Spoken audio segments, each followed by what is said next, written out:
You're with Cheryl Lee, that radio chick, and Vince Contarino. And welcome to this week's episode of Rider Entertainment. Thank you so much for joining us. You've had a good chat with a South Australian artist this week. Yeah, Gwyn Ashton. It's always so hard to keep it so concise because we go back 50 years. So there's so much. We're going to have to get him on again because he releases album after album. He's just prolific, keeps working. But it was good to have a chat with him. I found out a couple of things that I didn't know before, which is, like, wow. But yeah. That's what it's all about. Hope you enjoy it. Have a look.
Hello, music lovers. Well, today we can go back 50 years with this one. It's scary when you think about it. But we have guitar player supreme, Mr. Rock Blues himself, Mr. Organic, Mr. Gwyn Ashton. G'day, Gwyn. G'day, mate. How are you? Great to see you again. It's good to see you, and you're always busy. Yeah. And you've been, geez, there's so much to talk about. I mean, I got the memo that I was talking to you on the weekend. I'm like, geez. I don't have to research this. No. I mean, we go back to the late 70s, early 80s. We do, yeah. So, and actually, one thing you have done is stay constant with your style of music. You've always loved your rock, and it's steeped in blues. Absolutely. You love your slide guitar. Pretty funky. And you do get funky at times. Yeah.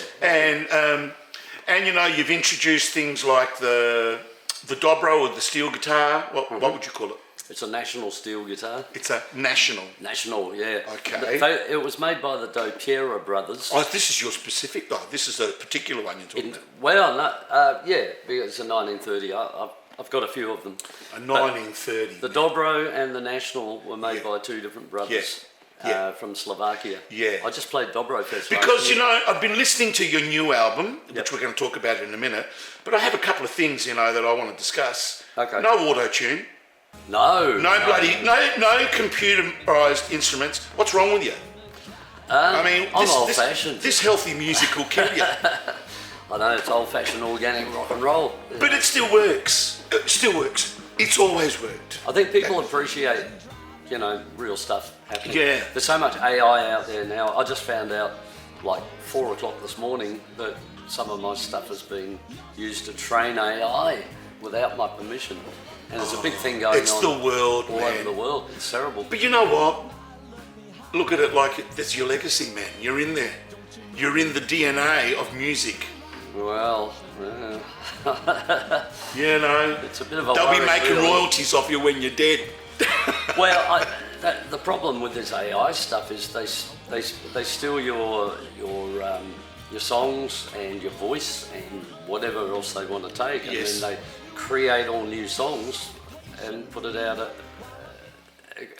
under another name. It is, man. But you know what, Gwyn? I tell you what. One thing they can't do. But they'll make all the royalties out. One thing they can't do, like you get up there and you play it live to real people. Oh, absolutely. So they can steal all they want, but when it comes to the actual reality, they can't do it, mate. No. So, there's that thing. But I understand what you're saying. So they could get the robot Vince. Yeah, they can do whatever they can do whatever you never know. They can do whatever they want. But so I mean, we crossed paths probably late 70s, early 80s. Yep. And I don't think it was Thin Ice wasn't your band then. It was something else before then. What was it? Wow, I can't remember now. Thin Ice was when we started doing gigs around town. Yeah. With you guys. With the loud marshals and everything. Two marshals, I love that. And all that, playing on stage. You got to do all that. I don't know if we can do it so much. So you've been involved in music for so long. And like you say, it's always been steeped in blues and rock. Is that something that struck you from a young age, that blues or the rock? What was it about guitar that said, I'm going to do this? My 1968, we're going to go way back now. Yeah, all right. I was a kid and I went to my brother's house here in Adelaide. We were living in Perth. Yep. Parents had gone to New Zealand for a holiday. I just saw the guitar in his living room, and it's an acoustic guitar. And I didn't hear him play it, I just saw it. And for 4 years I wanted a guitar, and I have still, to this day, I don't know why. So I didn't see, like all the other kids, they saw, you know, all our heroes, you know, whether it's Purple, Zeppelin, Hendrix or whatever, or the Beatles on the Ed Sullivan Show. All the kids were all into that, but me, it was just... You saw the guitar? Just the guitar. So it was an aesthetic thing, but what about the sound of it?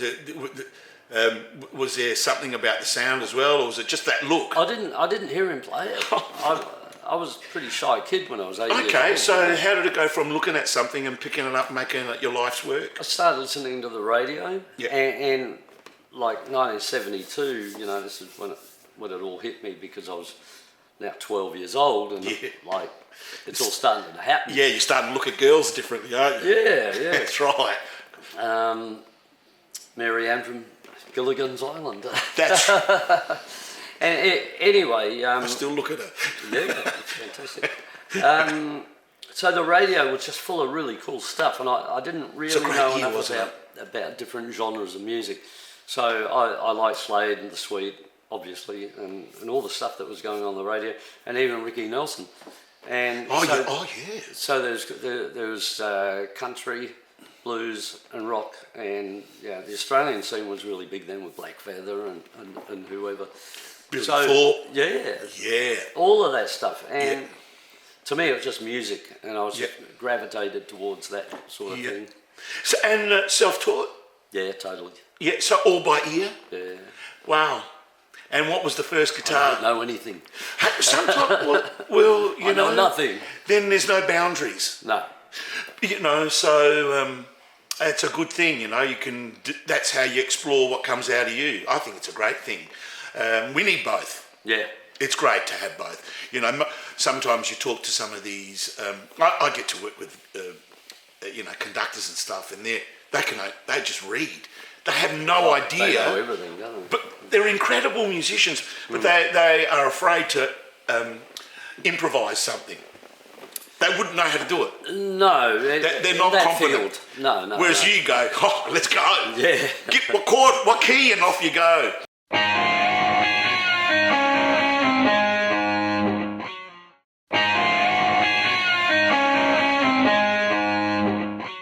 Yeah. So you pick up a guitar. What was your first electric?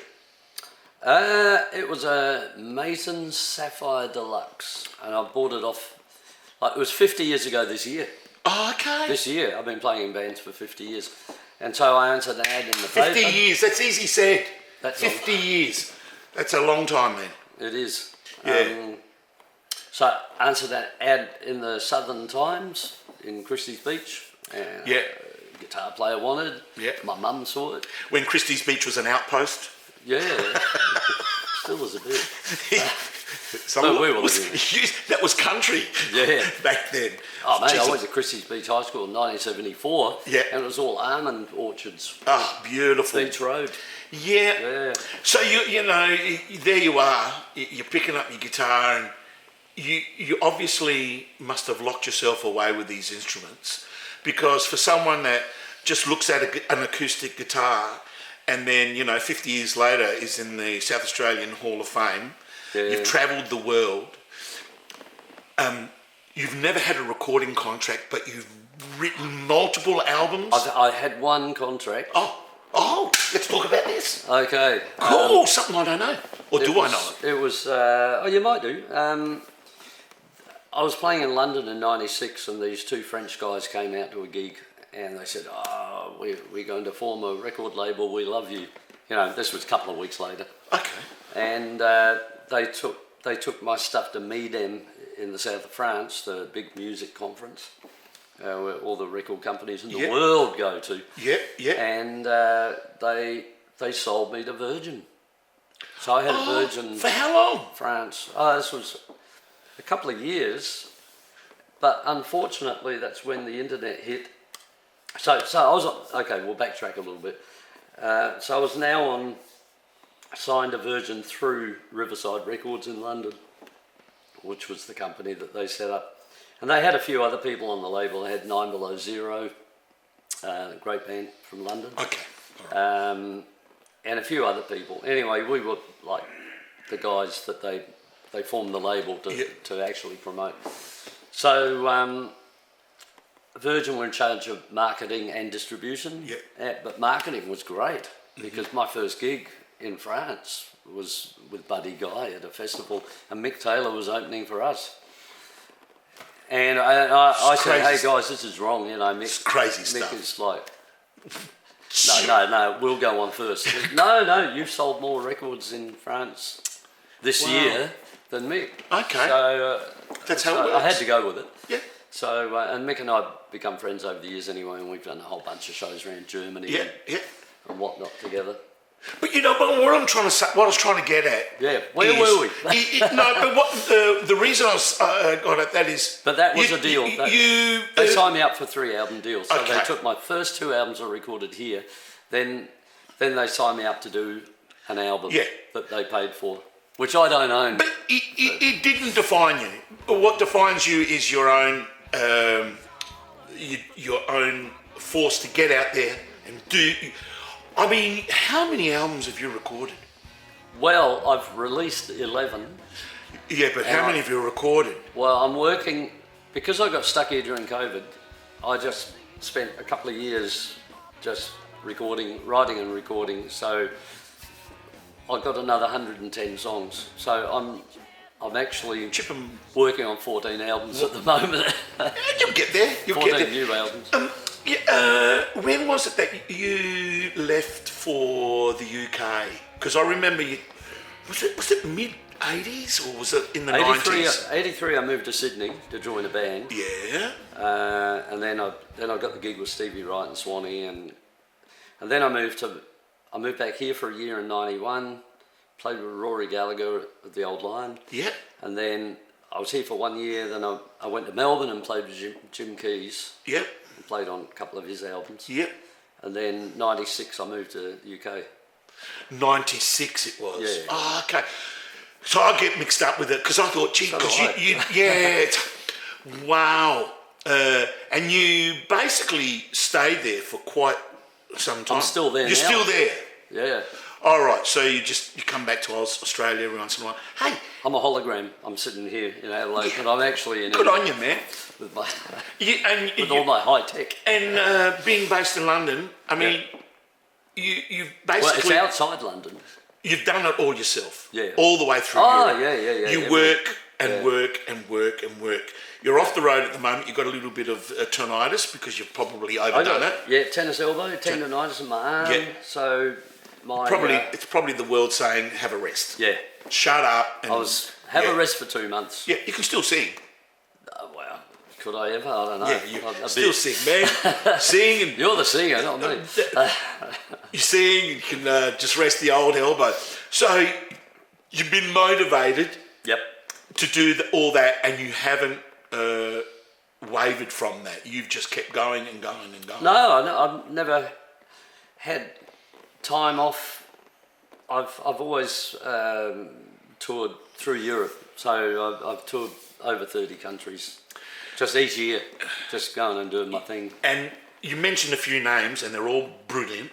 Yeah. But one name you mentioned was Rory Gallagher. I mean, the world has, I think, totally underrated. I know. He should be really lauded like someone like Stevie Marriott, underrated again. Yeah. They are just the best of the best. Yep. And inspired the people that everybody think are the best. Oh yeah, absolutely. You know what I mean? What was it like to work with Rory Gallagher? Well, I mean, musically. I joined his band after he died. So basically, I did one show with Rory here at the Old Line, as I mentioned before. What year was it? And so this was 91 when I played with him here. Some of the viewers probably were at that gig. Yeah, probably. And then when I got over to England, I made a few contacts in America on the way over because I took a 5-week little holiday because I put all my stuff on a ferry or freight container or whatever it was. And it was going to take 3 months to get to England. So I thought, I'll go to America, you know, fly to LA and fly out of New York, and everything I do in that 5 weeks is just whatever happens. Yeah. And so I did. I went to Austin, Texas, all sorts of places, and had a great time. I was in San Francisco, and this is a true story, and I was really tired, and I was staying at somebody's house, and I flipped a coin. Shall I go to this jam night? It was a Monday night. Heads I go to the jam night, tails I go back to the house and crash. It was heads, so I went to the jam night. I literally flipped a coin. And this Chinese guy was following me around all night, or Asian guy. And I thought, who's this guy? And he came up and introduced me, himself to me at the end of the night and said, excuse me, my name's Bobby Murray, I play guitar with Etta James. And I think my record company in New York would really like you. So here's their card. So I called them up the next day, sent them a couple of CDs, they loaned me up a gig in New York, and I got all these, a list of people, contacts, you know, in London to contact. And so one of them was Pete Brown, who wrote Sunshine of Your Love and White Room and you know, for Cream. Crap songs no one knows terrible about. Songs.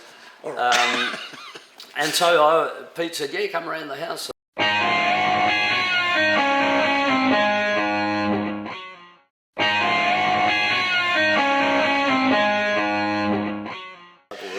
Well, man, and you know, God, I'm going to talk for hours and hours.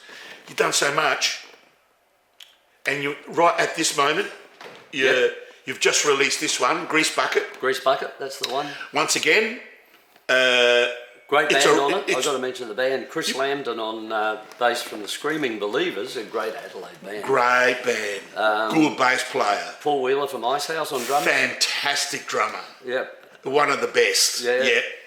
Jesse Dean Freeman, who's a local Adelaide keys guy. Yeah. Played organ on one song. Was it the last track? No, on Evil Child. That's the second or third track, was it? Yeah, I can't remember now. It's all there. You got to buy it. I heard it this morning. Yep. Beautiful. Was that a Hammond? Yep. Beautiful sound. Yeah, he's great. Yeah. And Andrea Dawson on backing vocals. Yeah. I've heard. So it was Andrea. Yeah, I heard a female voice. Yeah. I thought, wow, Gwen's cojones finally dropped, but it was a girl.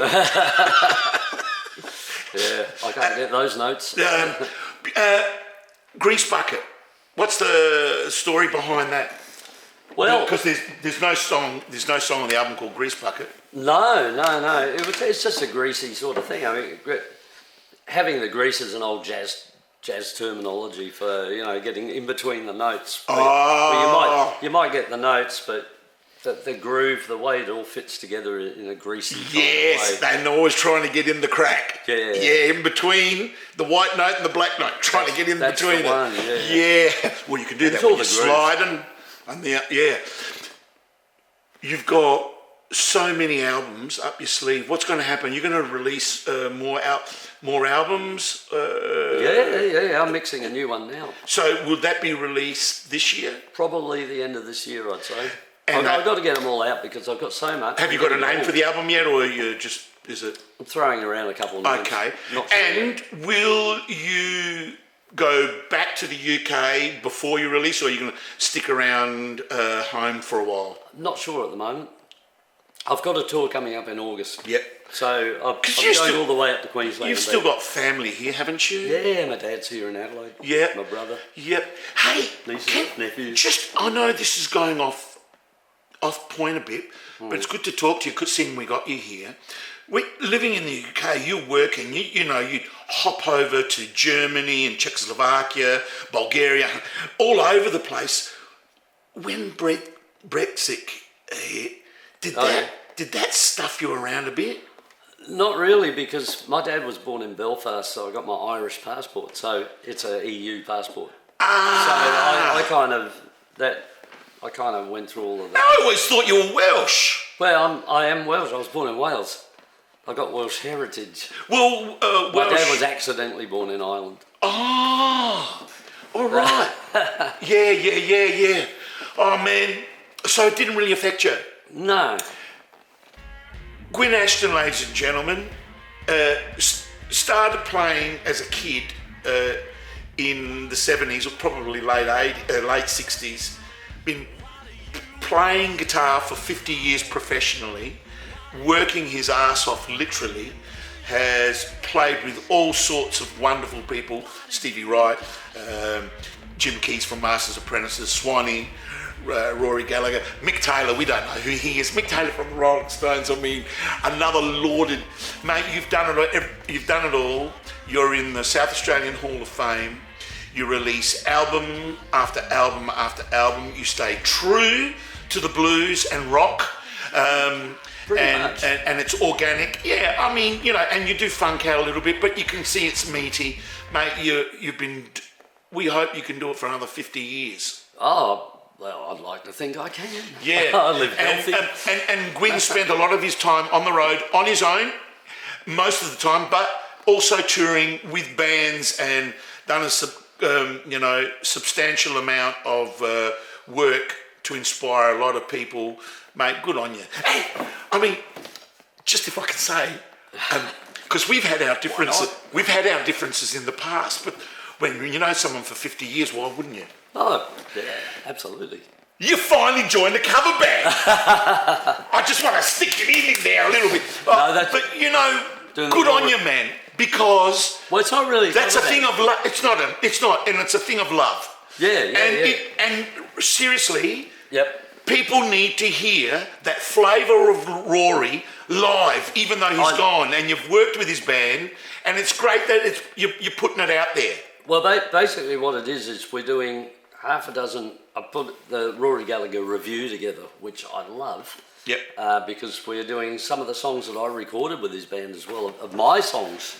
And some of my new ones. And Gwyn, what's important about that is you keep not only his memory alive when it comes to playing music, but young people who do come to the blues shows and do come to the rock shows are going, I'm going to buy myself some Rory Gallagher records and study. No, you've got to check out Rory. And they'll be doing that long after you're gone. And that's contributing once again on another level. So welcome to the dark side.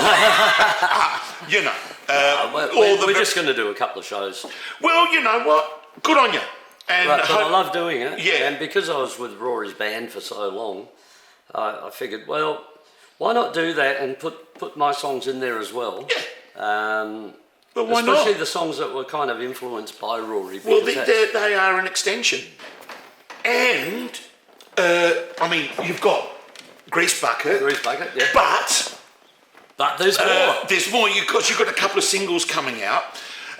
One called Sugar Rush that Ross Wilson is playing harp on, and 8 Ball Aiken, a wonderful blues player, is playing on this, Sugar Rush. Well, we co-wrote it. I went up to Queensland earlier this year. Oh, and okay. we're going to write an album together. So you're going to release that shortly? That's coming out very soon. Okay, so we've got that. It's been mixed by Buddy Guy's producer in Nashville. Oh, good. Wow. Yeah. Awesome. It's been beautiful. That sounds fantastic. I can imagine. It's going to be awesome. I can't wait to hear that. We'll play it. And you're doing a little bit of Protest song. A protest song. Protest song. All right. Well, fair enough. And it's called "Stop the Chop." It is. And it's in protest of all the trees getting chopped down for the Live tournament or the Open Golf and the MotoGP. Yeah. And so that's. Lot. And so it's called "Stop the Chop." People accessing this from Europe Okay. or America aren't going to really understand what's going on. Yeah. And so Adelaide's surrounded by parklands, lots of trees and stuff. Yeah. And, All right. And we don't want to see all those heritage. You've done your things bit. get You've done. chopped down. You felt the need to do I was that. inspired. You were inspired. Good on you, man. It's a rocker. Stop the chop. Check it out. Yeah, absolutely. Absolutely. Thanks for coming, mate. There's more though. There's more. The producer's given us the wind up. So thanks for coming to Rider TV. Ah, it's wonderful. And it's great. I'll tell you what. I want to come back. I've got more to talk about. Well, when you release your next album, I got a new single. I've got 2 new singles coming out. we'll come back and we can take the conversation up again. Yeah. All right. Okay. All right, man. Take Fantastic. care. Mr. Gwyn Ashton, ladies and gentlemen. We'll see you very soon. Same bat time, same bat channel. Stop the chop. That's coming. And there you have it, Gwyn Ashton. So we will be back. Same bat time. Same back channel See you soon. next week. Cheryl, tell us the good news. If you love your music as much as we do, and everybody involved in this show does it for the love of it, none of us get paid, and you'd like to be involved, please just email this address here and come along and have a chat to us about sponsoring maybe one show or even a whole series of shows. We'd love to have you on board.